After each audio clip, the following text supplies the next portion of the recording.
So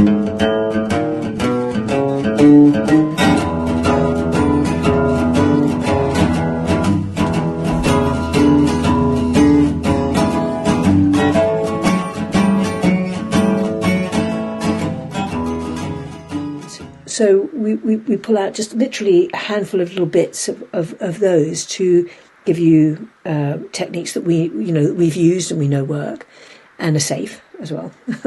And then we use sound. So I think sound's really important, really helpful, which is Nada yoga actually, and mindfulness, meditation, all that. So our toolbox is made of all of those things.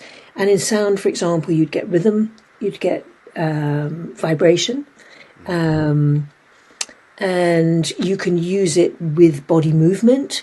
You can use it as a way of communication back and forth with the child.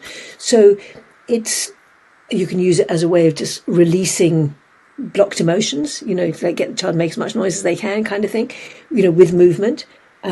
So each aspect of practice has everybody walks away going, there's a kind of, now I get it. And sometimes at the end of courses, people go, you're really teaching about love, aren't you? Yeah, that's what you got. Yeah, I am, but it's already in you. I'm not teaching you anything. Mm-hmm. You already have it. We all have it. We all have it. We've just forgotten, or we've got layers of old conditioning and old stories that we carry that just need to be removed. Right. But it takes a special person to be able to remind a person of that, or have them help them to reconnect. So obviously you bring something to the table that is uniquely qualified. That parents are receptive to that, because obviously parents are overwhelmed by so many things, so especially if they have more than one child. And so those moments come and they kind of panic potentially, or their stress levels from the combination of their life and this moment. How do you get through to the parents to be able to keep the calmness about them in those moments? Do you train parents in that way? Or yeah, we give parents, I think that the thing is that we can't just use these practices in those moments, because we can't recall them and our body is not familiar with them. So the more that we do them when we're not in that state, the more they're there anyway, So it's really about just everybody can find 5 minutes. I single parented for a long time. I used to get up at 4 a.m. I was crazy, I know, and I'm not suggesting that any parent gets up at 4. If it helped, I would do it, but it doesn't help, so I'm not going to bother. But I think, it's just take time for you. Just remember that you matter, and connect with another parent who can tell you matter and you're okay. And I think that there's that sense of isolation also when we're in that state, and we don't want the shame, and we don't want to tell everybody we're in that, we're falling apart. It's okay, and you're not alone. You're really not alone. And I think if we can reach out in those moments as opposed to isolate ourselves, it's really important. It's really important. Yeah. I've known parents, when you speak about the regret component, their children are grown up and they beat themselves up. They'll see a movie, they'll see a clip, they'll see something, they'll hear something, they'll read something, they'll think, if I could have just done that better. And it is such a waste of your time, because you do the best you can in those moments, and we don't know what we know all the now. And one of those things that stayed with me, and the more calm and regulated I am, the more gets done without stress. Yeah. And I think there's that sense of we have to do everything, and we're on our own doing it, and actually, there's a whole nother world out there that says the universe has your back.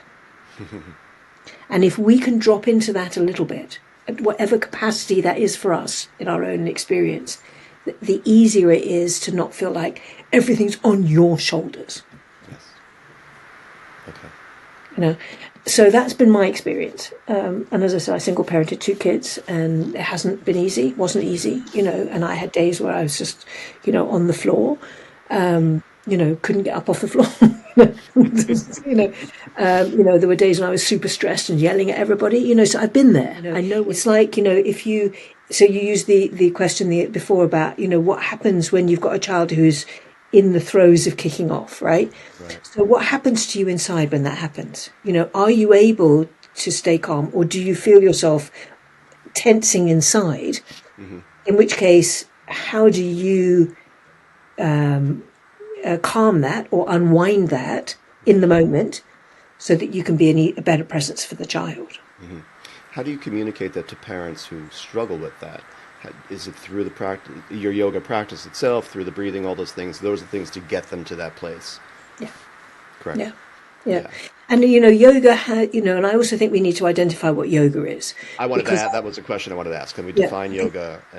Because I think that the way in which yoga has come into the West is, let's contort ourselves into pretzel-like shapes and let's get as fit and, skinny as, all of that stuff. And that's lovely. But that's where magic happens. Right. Do you find that the people who come to train come fairly readily with that ability, or is that something that you teach and model? I think everybody has the inherent ability. They just don't know they've just forgotten how to use it. Right. They don't know how to access it. And so you open that opportunity up to them.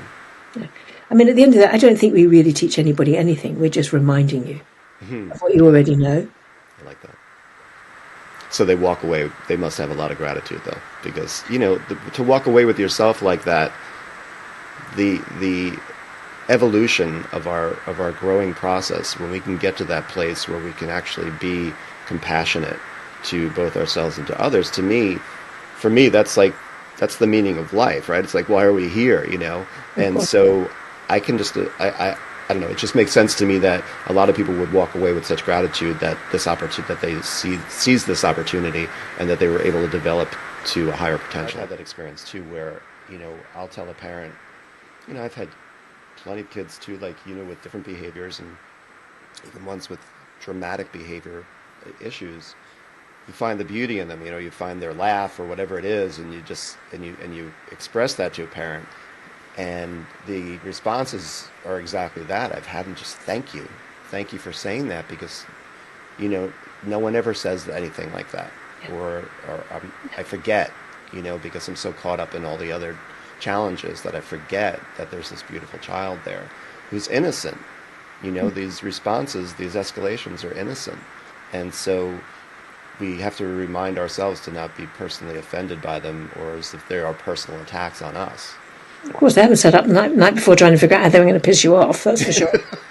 Right. It doesn't work that way. Fully living in the moment, Exactly.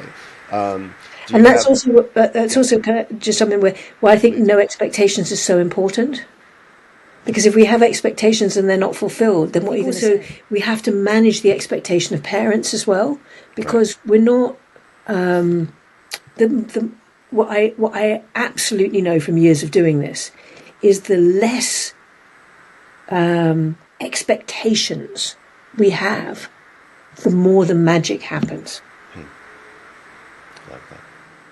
I agree. And it's very, so that's a dance of building trust with the parent that, it might not look like yoga, it might, because you're working from the inside out as well, aren't you? So sometimes it might not quite look like what they expect, Right.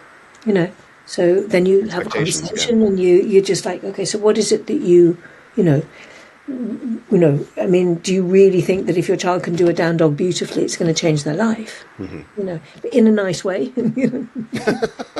Well, form is a beauty that he gives off.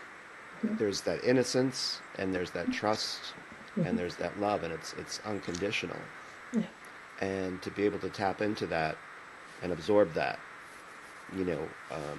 great reminders of how to live my life. Yeah, that's why I think they teach us, and we talk about co-regulation of we get into the state in order to help them regulate, but there's some of them already there, Right. So they're giving it to us, right? Yeah. Right. Yeah. The yoga with the kids, how can you describe how you work with the kids with just the practice of yoga? Yeah, sure. So we use a combination of practices that are asanas, movements, breath work, massage. So we look at different schools of massage, a little bit of neuroreflexology, a little bit of Indian head massage, a little bit of Tuina, a little bit of pressure points. Everybody can find a couple of minutes just to I'm be here now. I'm okay. You know, because we all got to self-soothe, and we're in a very dysregulated world at the moment. For sure.